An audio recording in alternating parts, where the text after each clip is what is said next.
Hello good morning दोस्तों। Welcome back to new good way. आज है दोस्तों 18 नवंबर 2022 और 18 नवंबर 2022 से संबंधित जो भी डेली करंट अफेयर्स के क्वेश्चन बनते हैं इन्हें हम आज डिटेल से डिस्कस करेंगे। और आज के वीडियो की आपको पीडीएफ चाहिए तो आप हमारे टेलीग्राम जो ग्रुप है वहाँ से वीडियो की पीडीएफ है वो प्राप्त कर सकते हैं और लास्ट में आपको क्वेश्चन भी दिया जाएगा जिसका आंसर आपको कमेंट बॉक्स में लिखना है। तो चलिए दोस्तों स्टार्ट करते हैं क्वेश्चन नंबर 1 से। और आज का वीडियो आपको अच्छा लगे तो चैनल को सब्सक्राइब और इसका बेल आइकन है वो जरूर प्रेस करें ताकि डेली के जो वीडियो अपलोड कर रहा हूं मैं उनका नोटिफिकेशन है वो आपको मिलता रहे। क्वेश्चन नंबर 1 है कि किस अंतरिक्ष एजेंसी ने चंद्रमा के लिए अपना आर्टेमिस फर्स्ट मिशन लॉन्च है वो किया है? तो आंसर दोस्तों नासा के द्वारा ये लॉन्च किया गया। जो नासा है इन्होंने फ्लोरिडा के केनेडी स्पेस सेंटर है उससे अपना आर्टेमिस फर्स्ट मिशन है इसको लॉन्च वो किया है। और लॉन्च के लगभग 8 मिनट के बाद ये कोर स्टेज के इंजन है वो कट गए और कोर स्टेज बाकी रॉकेट से है वो अलग हो गया था। और इसके बाद जो अंतरिक्ष ओरियन जो अंतरिक्ष यान है उसको अंतरिम जो क्रायोजेनिक पोपल्सन स्टेज है उससे आगे वो बढ़ाया गया। तो नासा ने ओरियन अंतरिक्ष यान के 4 सोर्स जो श्रेणी है उनमें भी इनको तैनात किया गया था। जो ट्रांसलूनर इंजेक्शन है जो पूरा करने के बाद ओरियन ने खुद को आईसीपीएस से अलग कर लिया और चंद्र की जो कक्षा है उसकी जाने की राह पर वो है। अब ये जो आर्टेमिस मिशन है ये मिशन अपोलो कार्यक्रम है इसकी समाप्ति के बाद ये 50 वर्षों में पहली बार आर्टेमिस फर्स्ट का जो प्रक्षेपण अंतरिक्ष है वो यात्रियों को चंद्रमा की सतह पर वापस लाने के लिए एक महत्वाकांक्षी अमेरिकी जो मिशन है। और आर्टेमिस फर्स्ट है ये लॉन्च नासा के 21वीं सदी के चंद्रमा जो अन्वेषण कार्यक्रम की पहली उड़ान भी इसमें होगी। और चंद्रमा की सतह पर आर्टेमिस फर्स्ट के साथ नासा का लक्ष्य है वो नई तकनीक व्यवसायिक दृष्टिकोण क्षमताओं को प्रदर्शित है वो करना है जो मंगल सहित भविष्य की खोज के लिए आवश्यक है। और प्रक्षेपण का उद्देश्य है कि चंद्रमा इसकी उत्पत्ति और इसका इतिहास के अध्ययन में और भी सहायता करना। नेक्स्ट क्वेश्चन है क्वेश्चन नंबर 2 कि उस खाते को क्या कहा जाता है जो एक बैंक दूसरे जो अक्सर एक विदेशी बैंक होता है उनकी ओर से ये रखा जाता है? तो आंसर दोस्तों ये वोस्ट्रो खाता वोस्ट्रो अकाउंट इसको कहा जाता है। जो वोस्ट्रो अकाउंट है वो उस खाते का नाम है जिसे एक बैंक है वो दूसरे की ओर से रखता है। और जो आरबीआई है भारतीय रिजर्व बैंक इनके द्वारा भारतीय रुपयों में व्यापार निपटान की जो अनुमति है वो देने के जो 3 महीना है इस 3 महीने के बाद केंद्र सरकार ने 9 बैंकों को विशेष वोस्ट्रो खाते खोलने की मंजूरी वो दी है। और इस कदम से रूस को भारत का निर्यात है वो सुगम होगा। नेक्स्ट क्वेश्चन है क्वेश्चन नंबर 3 कि भारत 2022 में भारत की जो G20 की अध्यक्षता की थीम है वो क्या है? तो आंसर दोस्तों one earth one family one future वो इस 2022 जो G20 है उसकी अध्यक्षता की थीम वो रखी गई है। जो भारत है वो 1 दिसंबर 2022 से इंडोनेशिया के जो पदभार ग्रहण करते हुए 1 वर्ष के लिए जो G20 है इस G20 की अध्यक्षता वो करेगा। और one earth one family one future को G20 अध्यक्षता के लिए भारत की थीम के रूप में इसको चुना गया है। नेक्स्ट क्वेश्चन है क्वेश्चन नंबर 4 कि राष्ट्रीय प्रेस दिवस है प्रतिवर्ष कब मनाया जाता है? तो आंसर है दोस्तों 16 नवंबर को मनाया जाता है। जो भारतीय प्रेस परिषद है इसके सम्मान में भारत में प्रतिवर्ष 16 नवंबर को राष्ट्रीय प्रेस दिवस के रूप में मनाया जाता है। और ये दिवस है वो देश में स्वतंत्र और जिम्मेदार प्रेस की एक उपस्थिति का प्रतीक वो माना जाता है। जो प्रेस काउंसिल ऑफ इंडिया वो अन्य पत्रकारिता गतिविधियों उन पर नियमित जांच रखने के साथ साथ भारतीय मीडिया की जो गुणवत्ता की जांच करने वाला एक निकाय भी माना जाता है। और इसी को मद्देनजर रखते हुए 16 नवंबर को राष्ट्रीय जो प्रेस दिवस है नेशनल प्रेस डे के रूप में मनाया जाता है। अब नवंबर महीना है तो नवंबर महीने में निम्न इंपोर्टेंट दिवस और मनाए जाते हैं जिनका रिवीजन करते हैं कि 1 नवंबर को विश्व शाकाहारी दिवस, 5 नवंबर को विश्व सुनामी दिवस, 7 नवंबर को राष्ट्रीय कैंसर जागरूकता दिवस और 7 नवंबर को शिशु संरक्षण दिवस और 8 नवंबर को विश्व रेडियोग्राफी दिवस, 8 नवंबर को गुरु नानक जो देव जयंती दिवस और 9 नवंबर को राष्ट्रीय कानूनी सेवा दिवस के रूप में मनाया जाता है। और 9 नवंबर को ही उत्तराखंड स्थापना दिवस मनाया जाता है। और 12 नवंबर को विश्व निमोनिया दिवस और 14 नवंबर को भारत में बाल दिवस और 15 नवंबर को झारखंड स्थापना दिवस और 16 नवंबर को सहिष्णुता के लिए एक अंतर्राष्ट्रीय दिवस के रूप में मनाया जाता है। नेक्स्ट क्वेश्चन है, क्वेश्चन नंबर 5 है कि कौन सा देश है जो conference of the parties of cities है इसका मेजबान है? तो आंसर दोस्तों ये पनामा देश। जो conference of the parties two cities है इसका जो 19वां सम्मेलन है वो मध्य अमेरिका देश है पनामा, यहाँ पे आयोजित वो किया जा रहा है। और जो सिटीज है उस कुछ जंगली जानवर और पौधों की जो प्रजाति है उनकी एक अंतरराष्ट्रीय सीमाओं पर आवाजाही को विनियमित करने का एक समझौता है, और इसी के मद्देनजर रखते हुए जो पनामा देश है इसकी मेजबानी है वो कर रहा है। अब पनामा है तो पनामा मध्य अमेरिका का सबसे दक्षिणतम राष्ट्र है जिसको आप मैप में देख सकते हैं। और ये पनामा बूडमरू है उस पर स्थित है जो उत्तर अमेरिका और दक्षिण अमेरिका के दो महाद्वीप है उनको धरती के एक पतले डमरू से ये जोड़ता है। पनामा है तो पनामा की राजधानी है पनामा शहर, और यहाँ के राष्ट्रपति हैं जुआन कार्लोस, उपराष्ट्रपति है Isabel Saint Malo. Next question है क्वेश्चन नंबर 6 कि आर्टेमिस है वो किस देश के द्वारा लॉन्च किए गए एक मून रॉकेट का नाम है? तो आंसर दोस्तों अमेरिका के द्वारा। जो अमेरिकी अंतरिक्ष एजेंसी है नासा, नासा ने अपने सबसे शक्तिशाली रॉकेट आर्टेमिस चंद्रमा इसके लिए लॉन्च किया और 100 मीटर लंबा है ये। आर्टेमिस वाहन का उद्देश्य है कि चंद्रमा की दिशा में एक अंतरिक्ष यात्री कैप्सूल भेजना, और इस अंतरिक्ष यान में स्पेस लॉन्च सिस्टम है SLS, स्पेस लॉन्च सिस्टम, ये रॉकेट और ओरियन कैप्सूल भी इसमें शामिल है वो रखा गया है।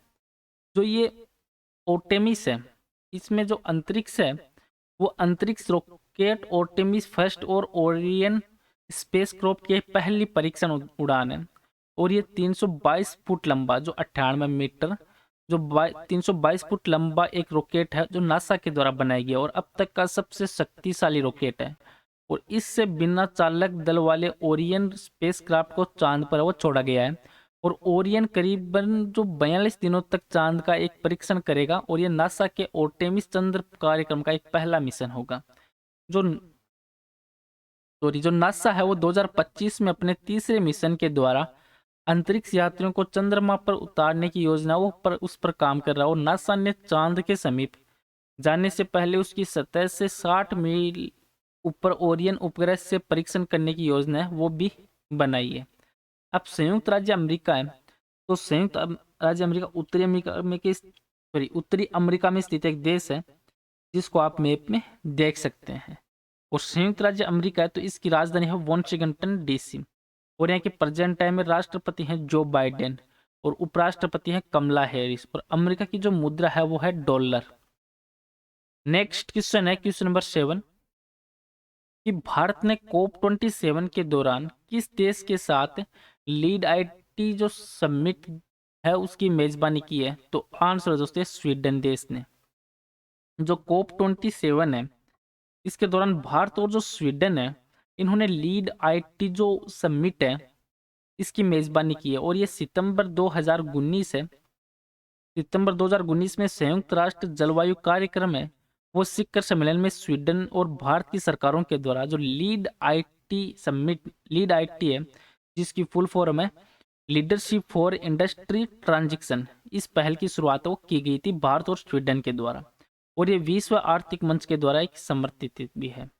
अब ये जो इस वर्ष जो सम्मेलन है इसके बड़े उद्देश्य ये हैं कि कार्बन उत्सर्जन में कटौती, देश अपने उत्सर्जनों में किस प्रकार से कटौती वो कर रहे हैं, और अनुकूलन, जो देश वो किस तरीके से अनुकूलन प्रयास करेंगे और दूसरों को ऐसा करने में भी सहायता देंगे, ये इसका मुख्य उद्देश्य वो रखे गए हैं। और जलवायु वित्त पोषण, जो वह मुद्रा को सदैव चर्चा में रखता है मुद्दे को। अब जो स्वीडन है तो स्वीडन यूरोपीय महाद्वीप में उत्तर में जो इसके स्केंडिनेविया प्रायद्वीप में स्थित एक देश है जिसको आप मैप में देख सकते हैं, और स्वीडन की जो राजधानी है वो है स्टॉकहोल्म, और इसका सबसे बड़ा शहर भी है ये। अब स्वीडन है तो इसके उत्तर में है नॉर्वे, फिनलैंड और दक्षिण में है डेनमार्क, और स्वीडन की राजधानी है स्टॉकहोल्म, और यहाँ के प्रधानमंत्री हैं उल्फ क्रिस्टन, और यहाँ की मुद्रा है वो है क्रोना। क्रोना है वो स्वीडन की मुद्रा है। नेक्स्ट क्वेश्चन है क्वेश्चन नंबर 8 कि भारतीय ओलंपिक संघ है उसके एथलीट आयोग के अध्यक्ष के रूप में किसे चुना गया है? तो आंसर दोस्तों ये मेरी कॉम को चुना गया है। जो ओलंपिक पदक विजेता है मेरी कॉम, इनको भारतीय ओलंपिक संघ के एथलीट आयोग के अध्यक्ष के रूप में चुना गया। और दूसरी ओर है कि जो टेबल टेनिस दिग्गज अंचना शरद कमल, इनको निकाय का उपाध्यक्ष के रूप में इनको चुना गया है।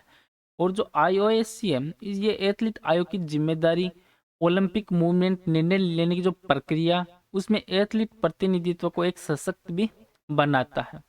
अब जो भारतीय ओलंपिक संघ है इसकी स्थापना है वो 1927 में हुई थी और इसको मान्यता मिली थी 1924 में, और लेकिन इसकी स्थापना वो 1927 में हुई। और ये महाद्वीपीय संघ है जो एशिया ओलंपिक परिषद का, और इसका जो हेडक्वार्टर हुआ है ओलंपिक भवन B29 कुतुब जो इंस्टीट्यूशनल एरिया है दिल्ली में इसका हेडक्वार्टर है। और इसके अध्यक्ष है अनिल खन्ना और प्रधान सचिव है राजीव मेहता। नेक्स्ट क्वेश्चन है क्वेश्चन नंबर 9 कि जलवायु जो सुरक्षा सूची है इसमें कौन सा देश है जो रैंकिंग इसकी सुधरी है और 63 देशों की सूची में ये 8वें स्थान पे आ गया है? तो आंसर दोस्तों भारत देश है। जो भारत जलवायु परिवर्तन प्रदर्शन सूचकांक है CCPI ये 2023 में जो 63 देशों की सूची में 2 पायदान के ऊपर चढ़कर अब 8वें स्थान है। इस 8वें स्थान पर ये आ गया है 8th पोजीशन पे। और इसका श्रेय उन उत्सर्जन और नवीनीकरण ऊर्जा के लगातार जो उपयोग बढ़ रहा है उनको दिया जाता है। और पर्यावरण के क्षेत्र में काम करने वाले जो 3 गैर सरकारी संगठन है इन्होंने ये रिपोर्ट है वो जारी की। और ये तीनों संगठन जो यूरोपीय संघ तथा जो 59 देश हैं इनके जलवायु संबंधी कार्य प्रदर्शन पर वो नजर रखते हैं। और विश्व में ग्रीन हाउस गैस है इसका 92% जो उत्सर्जन है वो इन्हीं देशों से होता है। नेक्स्ट क्वेश्चन है क्वेश्चन नंबर 10 कि किस राज्य ने अनुसूचित क्षेत्रों में पंचायत विस्तार अधिनियम में वो लागू किया है? तो आंसर दोस्तों मध्य प्रदेश राज्य के द्वारा। जो मध्य प्रदेश की सरकार है इन्होंने राज्य में अनुसूचित क्षेत्रों में पंचायत विस्तार जिसको पैसा भी बोलते हैं इस अधिनियम को लागू किया है। और इस अधिनियम को लागू करने का मुख्य उद्देश्य यह है कि जो ग्राम सभाओं की सक्रिय भागीदारी के साथ आदिवासी आबादी का शोषण होने से बचाना और एक विशेष रूप से प्राकृतिक संसाधनों के प्रबंधन के लिए जो अनुसूचित क्षेत्रों में ग्राम सभाओं को विशेष अधिकार भी ये प्रदान करता है। अब मध्य प्रदेश है तो मध्य प्रदेश भारत का राज्य है जिसको आप मैप में देख सकते हैं और क्षेत्रफल के आधार पर भारत का सबसे बड़ा राज्य है। और मध्य प्रदेश राज्य से 16 जिले अलग करके छत्तीसगढ़ राज्य है उसकी स्थापना वो की गई थी छत्तीसगढ़ की। और मध्य प्रदेश की जो सीमाएं हैं वह 5 राज्यों से मिलती है, उत्तर प्रदेश, छत्तीसगढ़, महाराष्ट्र, गुजरात और राजस्थान से। और प्रेजेंट टाइम में जो मध्य प्रदेश के मुख्यमंत्री हैं वो है शिवराज सिंह चौहान और राज्यपाल है मंगूभाई छगनभाई पटेल। और मध्य प्रदेश की जो राजधानी है वो है भोपाल। और मध्य प्रदेश को राज्य का गठन या राज्य का दर्जा दिया गया था 1 नवंबर 1956 को। और मध्य प्रदेश है तो ये खनिज संसाधनों से समृद्ध और मध्य प्रदेश हीरे और तांबे का सबसे बड़ा भंडारण राज्य भी माना जाता है और अपने क्षेत्र की जो 30% से भी अधिक वन क्षेत्र के अधीन भी है। और आज का नेक्स्ट और लास्ट क्वेश्चन है जिसका आंसर आपको कमेंट बॉक्स में लिखना है कि नीति आयोग का पूर्णकालिक सदस्य वो किसे नियुक्त किया गया है? तो इस क्वेश्चन का आंसर आपको कमेंट बॉक्स में लिखना है। और पीछे के वीडियो में भी आपको क्वेश्चन दिया था कि विज्ञान के लिए उनकी विशिष्ट सेवा के लिए ब्रिटेन के रॉयल ऑर्डर ऑफ मेरिट से किससे सम्मानित वो किया गया है? तो इसका राइट आंसर था ऑप्शन नंबर सी, वेंकी रामकृष्णन को सम्मानित वो किया गया है। जो भारतीय मूल के नोबेल पुरस्कार विजेता है प्रोफेसर वेंकी रामकृष्णन, इनको ब्रिटेन के राजा चार्ल्स तृतीय है इनके द्वारा विज्ञान के लिए उनकी विशिष्ट सेवा के लिए प्रतिष्ठित ऑर्डर ऑफ मेरिट से सम्मानित वो किया गया है। चलो दोस्तों आज का वीडियो यहीं पे समाप्त करता हूँ। वीडियो आपको अच्छा लगे तो चैनल को सब्सक्राइब और शेयर जरूर करें। Thank you all of you.